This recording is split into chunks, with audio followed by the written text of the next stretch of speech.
besaran dasar Gauss. Nah, di sini nanti kita akan mulai dari review materi bentar, terus nanti ada pembahasan tugasnya.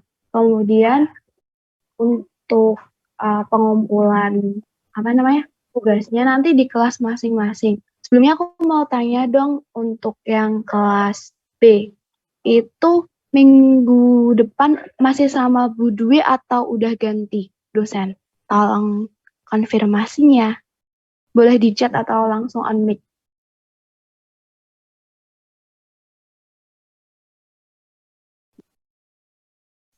Atau belum tahu ya minggu depan sama dosen siapa?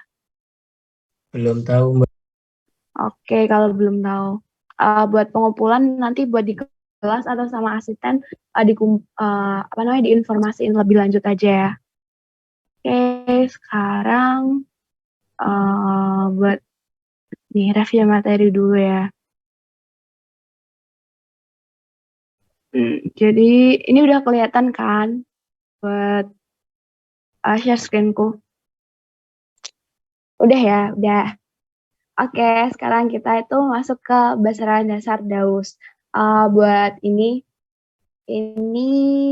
teori-teori fungsi skalar dan turunannya pasti di kelas udah dibahas sama Pak Rohmat atau Bu Dwi ya. Aku skip aja. Kita langsung ke ke ke ini aja. Ini buat geometri diferensial. Nah, yang pertama itu ada kurva dalam ruang. Jadi kurva dalam ruang atau dalam R3 ini itu merupakan tempat kedudukan titik yang dinyatakan dalam vektor letak. Jadi ada tiga koordinat, yaitu ada X, Y, dan Z. Nah, buat ini dinyatakan dalam fungsi vektor dalam satu perubah atau parameter skalar U. Itu notasinya seperti ini. Nah, R di mana R fungsi dari U atau R sama dengan X, Y, Z. Nah, itu dapat dituliskan sebagai X, U, Y, U, Z, U, di mana ini ada I, J, K gitu. Terus derivatif atau turunan dari R ke U, itu ada dr per du, itu sama dengan vektor singgung pada kurva. Kemudian di sini ada luasan permukaan. Ini kan fungsi vektor dari dua perubah atau R itu fungsi dari U dan V. Dengan R sendiri itu nilainya X, Y, Z. Jadi di sini ada X, nanti ada parameternya U dan V, Y parameternya U dan V, Z. Atau bisa ditulis seperti ini. Terus jika U-nya benar. Ini suaraku jelas gak ya? Atau macet-macet? Aman, Mbak, jelas. Oke. Jika U konstan, itu di sini. Jika nilai U konstan, nilainya kan ini. Ini kan. Maka nilainya itu kurva pada luasan L disebut garis parameter. Kemudian jika nilai V konstan itu di sini, ini, itu kurva pada luasan L disebut garis parameter. Ini, setiap titik pada permukaan dapat dinyatakan sebagai fungsi vektor dari dua perubah U dan V. Maka saat salah satu konstan, maka akan ada sepasang garis parameter.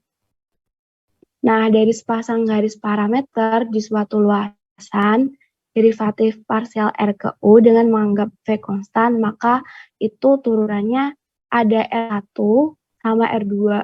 Nah, R1 itu turunan dr ke du. Nanti itu dx per du kali du, dy per du kali du, dz per du kali du. Kemudian di R2 itu turunan dr ke dv. Karena parameternya tadi kan ada U sama V gitu. Nanti kalau dijabarin seperti ini. Kemudian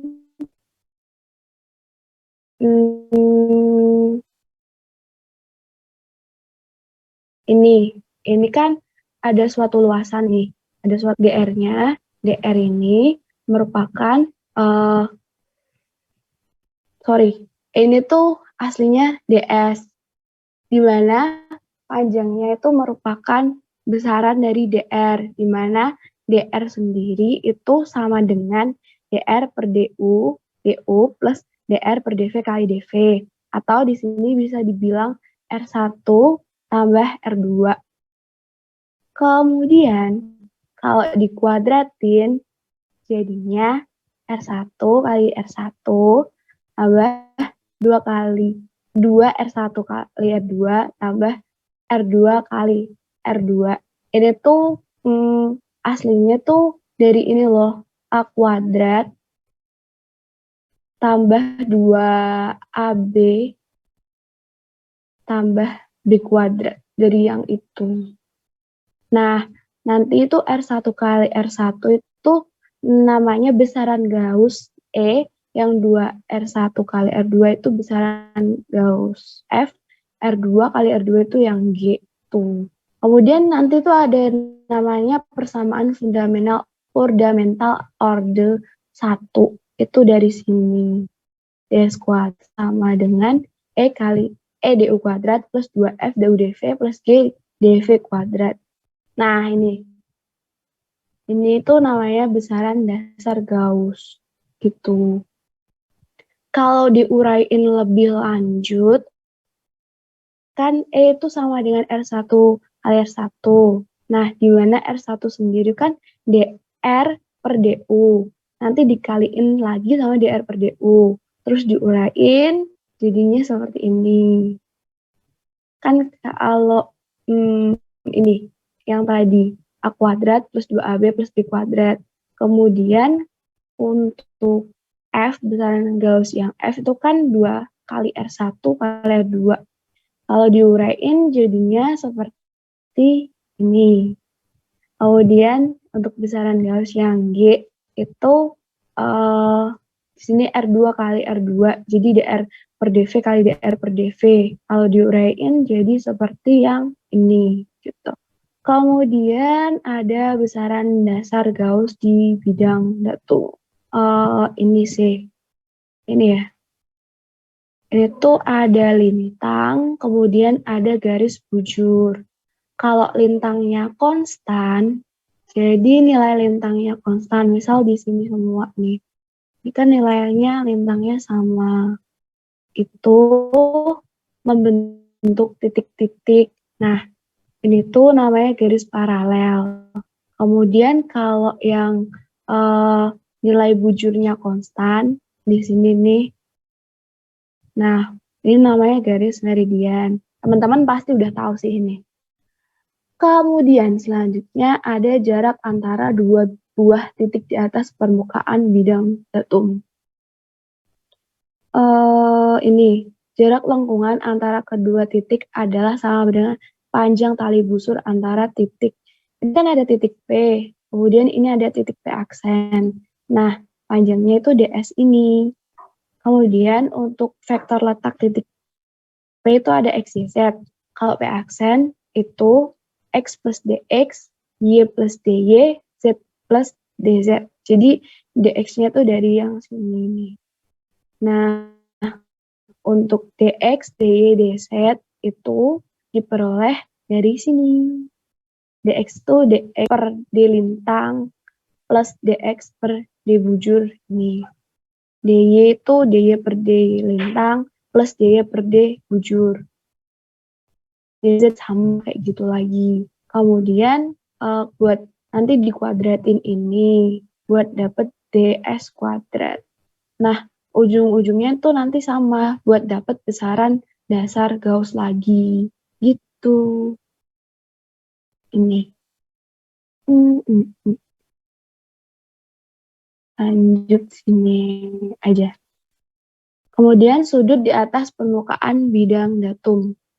Di sini ada titik P aksen. Kemudian ada B1, Recording B2. in progress.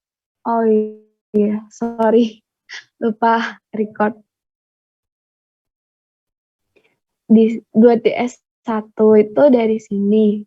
DS1 merupakan garis parameter dengan bujur konstan. Sehingga DS1 kuadrat itu sama dengan E kali D lintang kuadrat. Maka DS1 itu sama dengan akar E kali D lintang.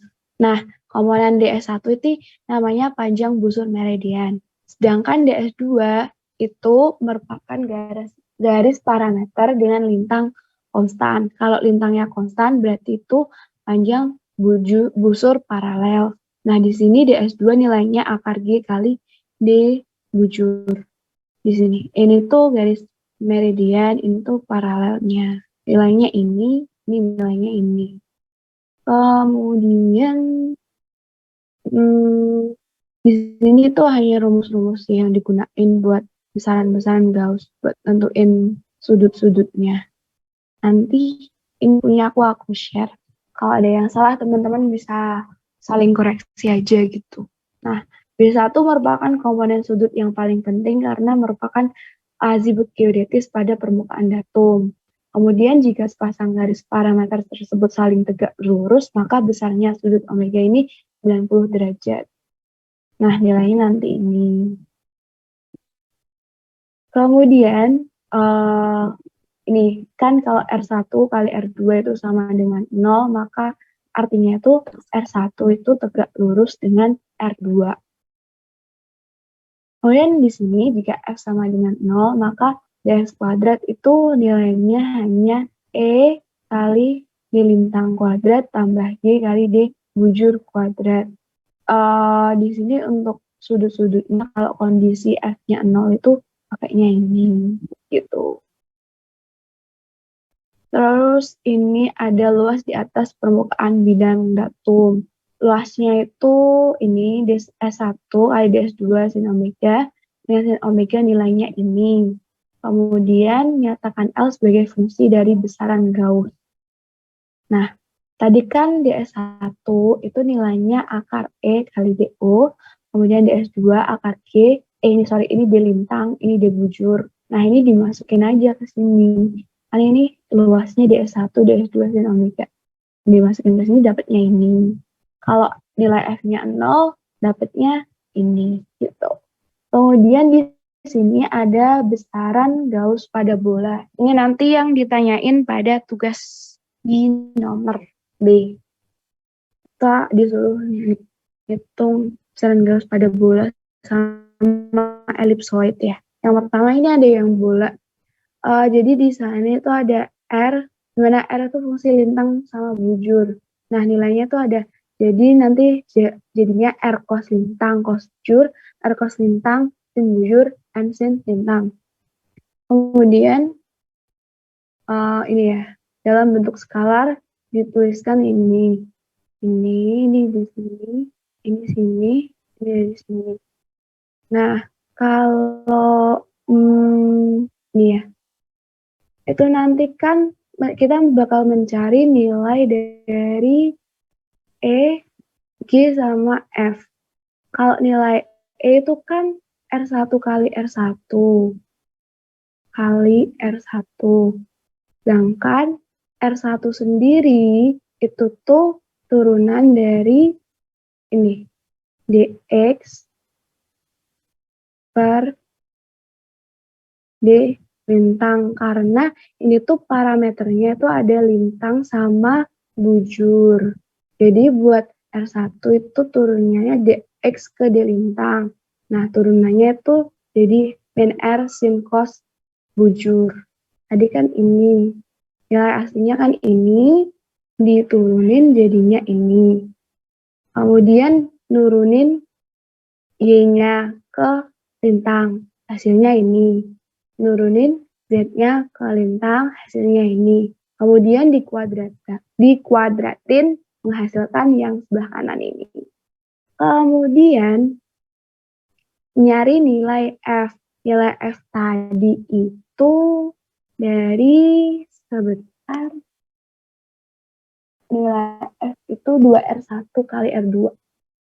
F itu 2R1 R1 dikali R2. R1 itu turunan, R1 ini, R1 itu diturunin ke lintang. Kalau R2 itu diturunin ke parameter bujurnya. Jadi di sini nyari turunan ke parameter bujurnya, kemudian ini dikuadratin ini. Kan didapatkan nilai F-nya nanti 0 ini. Kemudian untuk nilai G itu nilainya rumusnya tuh R2 dikali R2. Nah, kalau R2 itu kan diturunkan ke parameter bujur. Ini, yang ini kan. Jadi nanti itu hasilnya seperti ini.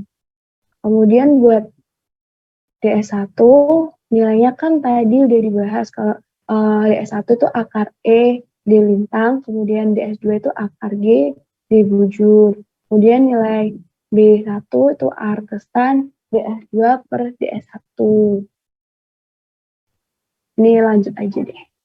Kemudian ada yang ellipsoid.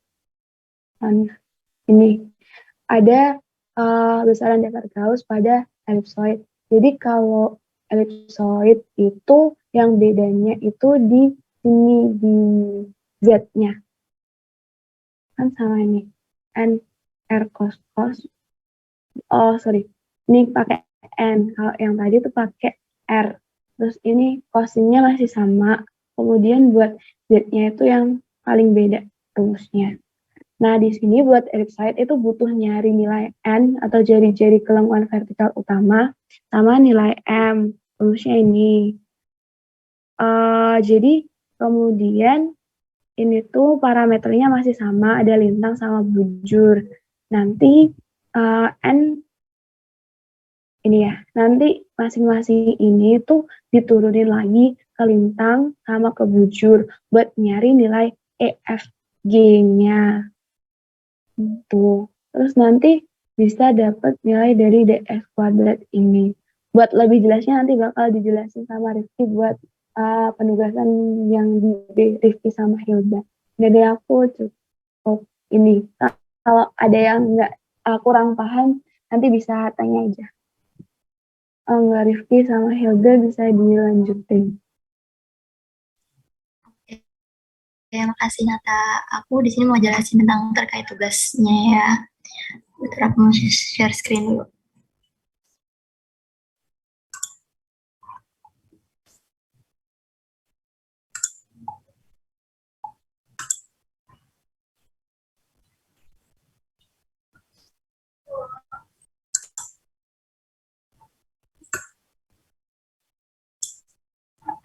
Nah, di sini buat tugasnya kan ini ya, diberikan data koordinat sebagai berikut. Ada lintang dan juga bujur buat untuk koordinat geodetis. Nah, kita disuruh membuat sketsa dari posisi titik-titik tersebut dalam satu gambar, dan tugas keduanya yaitu untuk setiap pasangan A aksen, B aksen, dan CC aksen disuruh untuk menghitung besaran DS1, DS2, DS, beta 1, beta 2, dan omega, baik pada model bumi bola dan juga ellipsoid. Nah, di sini aku mau jelasin buat yang nomor 1 dulu ya. Jadi, data-data ini yang A, B, C, D ini kita pakai NIF aja. Jadi buat NIF 5, kalau NIFku kan 50283, jadi 5 buat A, B, C, dan D dan E. Tuh, ini buat koordinatnya. Terus kita yang pertama itu disuruh buat sketsa dari posisi titik-titik berikut. Nah, langkah pertama yang dilakuin tuh kita buat kartesinya dulu ya, X, Y sama Z-nya. Nah, di sini nih aku tipe nih, ini tuh X. Tuh X. Nah, setelah kita koordinat kartesinya udah dibentuk, kita tuh bikin elips inian bola, bukan bola ya, karena bumi itu elips bentuknya, kita bikin elipsnya. Terus kita tentuin ekuator di mana lintangnya 0 dan juga meridian di mana bujurnya 0. Nah, di pertemuan antara ekuator sama meridian ini nanti ada dilewati oleh X ini. Nah, X ini berarti titik temu dari ekuator dan juga meridian. Lalu kita bikin Y juga Z-nya. Sebenarnya ini aku salah, Y-nya itu sebenarnya ada di sini. Ini Y. Ini aku buatnya yang positif semua. Nah, kita langkah selanjutnya itu kita ngeplot titik pertama dulu A. A itu ada di lintang 0 juga bujur 110. Lintang 0 kan ada di sini ya, di ekuator ini. Aku ngeplot, ini aku salah sih nih, harusnya itu lintangnya tuh ada di, ini tuh aku mengasumsikan ini tuh di belakang. Jadi A aksen sama B-nya itu ada di belakang, jadi di ngebelakangin bolanya. Nah, A ini tuh ada di ekuator 0 dan juga bujur 110,25. Untuk bujurnya itu kalian kira-kira aja gitu. Terus kita ngeplot A aksen, B aksen, C sama C aksen juga. Kalau ini kan ada di lintang utara. Kalau lintang utara berarti ada di bagian atas semua ya, bagian atas dari ekuator. Kalau lintang selatan berarti ini ada di bawah dari ekuator. Kayaknya sih kayaknya kayak termasuk mudah ya buat ngeplotting ini. Ini tuh buat yang diperbesarnya gambar jelasnya gitu. Dimana ini tuh bujur, terus ini tuh lintang. Lah, yang di kanannya itu adalah bujur ditambah D bujur. Dan kalau ini di atasnya itu ada lintang plus D lintang. Tuh. Buat yang kedua, bisa dijelasin sama.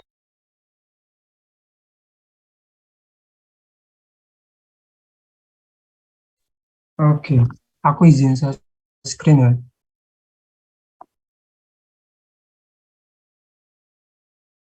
Oke, di sini aku mau lanjutin buat tugas yang B itu di sini diminta buat untuk setiap pasangan titik A aksen, B aksen, dan C aksen disuruh hitung besarnya nilai DS1, DS2, DS, beta 1, beta 2, dan omega untuk model dan elipsoid. Nah, untuk rumus-rumusnya sendiri tadi itu sepertinya udah dibahas oleh Nata, tapi mungkin biar aku review kembali di sini untuk besaran dasar Gauss pada bola itu ada persamaan vektor. Di sini ada dari dua perubah yaitu ada lintang dan bujurnya. Nah, di sini ada parameter X, parameter Y, sama parameter Z. Di mana di setiap parameter X, Y, Z itu mengandung nilai dari jari-jari bumi sama nilai dari lintang dan bujurnya. Oke, kemudian masuk ke sini untuk besaran Gauss-nya itu kan ada E, F, dan G. Nah, untuk tadi udah diturunin satu dan hasil akhirnya itu adalah R kuadrat. Kalau untuk F itu R1 kali R2 sama dengan 0. Sedangkan yang G itu R2 kali R2 sama dengan R2 kuadrat, R kuadrat cos kuadrat lintang. Nah, untuk DS kuadratnya itu merupakan E kuadrat ditambah F kuadrat ditambah G kuadrat. Nah, karena di sini F-nya 0, berarti kan R kuadrat D lintang kuadrat tambah R kuadrat cos kuadrat lintang D bujur kuadrat. Nah, untuk DS1 yang mana? Jadi DS1 itu yang merupakan parameter dari R kuadrat D lintang kuadrat. Itu merupakan DS1 kuadrat. Kalau untuk DS2 kuadratnya itu R2 kuadrat kali cos kuadrat lintang kali delta bujur. Nah, karena di sini diminta untuk mencari atau menghitung nilai DS1, berarti kan nilainya DS1 sama dengan R kuadrat kali delta lintang. Nah, sebelumnya untuk parameter elipsoid yang digunakan itu teman-teman menggunakan nilai ini ya teman-teman yang ada di petunjuk soalnya di sini menggunakan ini teman-teman. Oke, pertama kalian bikin seperti ini dulu. Tulisin dulu parameter A, F, kemudian ada root derajatnya, nilai R atau jari-jari buminya di sini dibilang 6378 meter. Nah, itu teman-teman ubah ke dalam satuan meter. Nah, kalau udah teman-teman salin kembali tabelnya di soal ke dalam bentuk Excel seperti ini.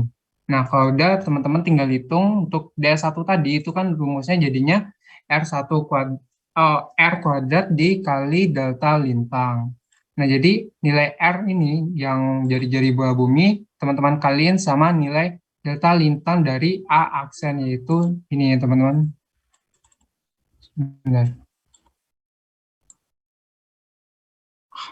Ya, pokoknya seperti ini.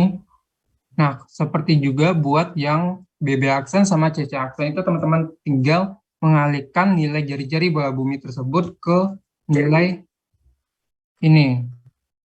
DBB aksen sama CC aksennya teman-teman. Nah, lanjut buat di DS2 itu merupakan rumusnya itu R kali cos lintang dikali delta bujur.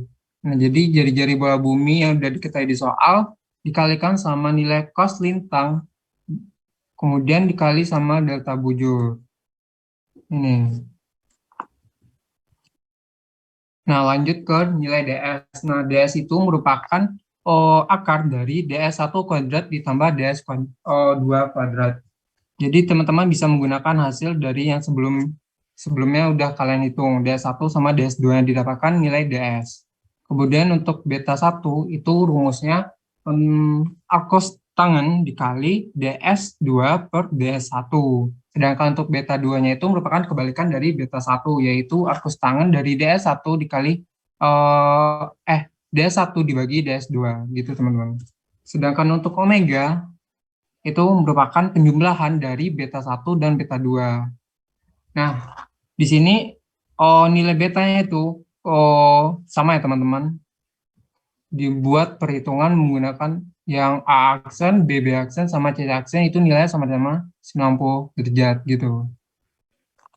Oke, mungkin untuk yang model bumi bola itu sekian dari aku aja. Jadi intinya teman-teman tinggal ngikutin rumusnya ada. Jadi saran dari aku itu modul-modul dari Pak Romat itu kalau bisa kalian print, terus setiap Pak Romat bahas di kelas itu kalian catat ya teman-teman. Soalnya itu bakalan berguna banget buat kalian ujian nanti, karena dari Pak Romat sendiri itu soal-soal ujiannya itu nggak jauh-jauh dari soal dari modulnya. Gitu teman-teman. Oke.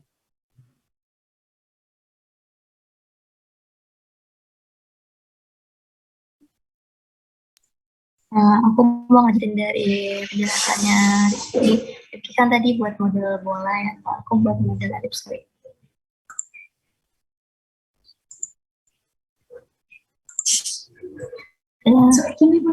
Tadi kan Nata juga udah ngejelasin ya tentang rumus-rumus yang ada. Nah, ini buat pemodelan bumi ellipsoid yang dibutuhkan itu N atau dari vertikal utama dengan rumus A per akar 1 min E kuadrat sin kuadrat lintang. Lalu kita butuh juga M dari kelengkungan meridian. Untuk rumusnya itu seperti berikut.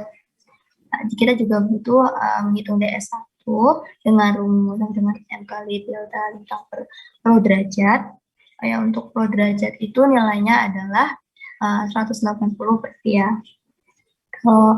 Terus di sini kita juga disuruh menghitung kita butuh hitungan DS2, rumusnya itu N kali cos lintang kali delta bujur per derajat. Kita juga menghitung DS. DS itu rumusnya adalah akar dari DS1 kuadrat plus DS2 kuadrat. Kita juga menghitung beta 1 dengan rumus arcus tangen DS2 per DS1. Terus kita juga menghitung beta 2 untuk dengan rumus arcus tangen DS1 per DS2. Nah, kita perlu menghitung omega, di mana omega adalah beta 1 ditambah beta 2. Nah, untuk Excel-nya aku menggunakan ini ya. Nah, sebenarnya itu sama kayak bumi bola ya, tinggal dimasukin aja dari rumus yang ada. Ini kalau di sini buat untuk yang A aksen, ini diperoleh nilai N itu sebagai berikut. Terus M-nya sebagai berikut. Ini buat DS1, DS2, DS, beta 1, beta 2, omega. Tuh, asal untuk yang BB aksen dan juga CC aksen itu sama, sebenarnya tinggal masukin aja rumusnya sama koordinat dari masing-masing teman-teman yang dimana koordinatnya kan beda-beda pasti ya, tergantung nih kalian. Itu sih dari aku. mungkin sekian dari kami nih, dari Nata sama Rifki. Nah, dari kalian nih ada pertanyaan nggak? Baik terkait tugasnya maupun juga terkait sama materi yang dipaparin sama Nata tadi. Ya, dipersilakan teman-teman semuanya.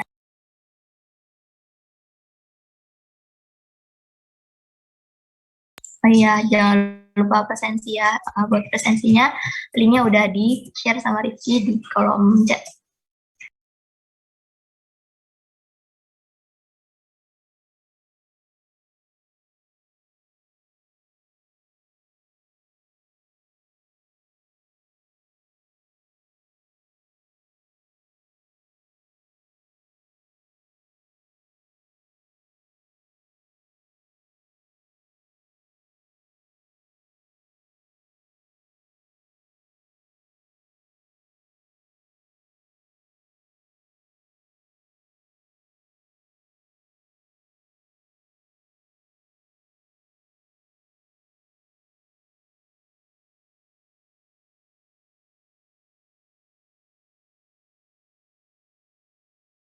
Buat untuk pengumpulan tugasnya mungkin nanti kita infokan setelah ini ya. Kita mau tanya dulu, ngobrolin ke Pak Rohmat dan juga Bu Dwi. Nanti kita share infonya di grupnya.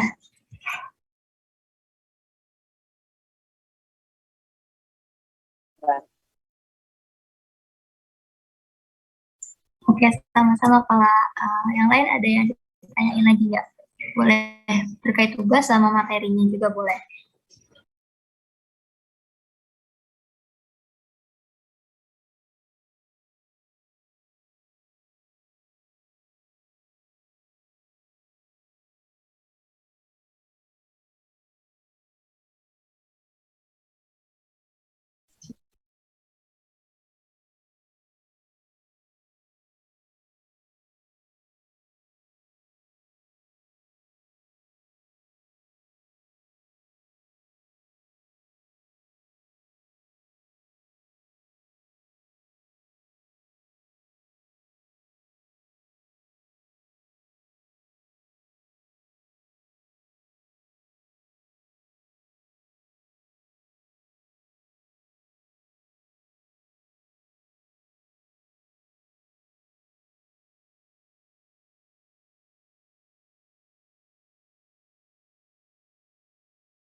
Ntar pasti pada capek nih.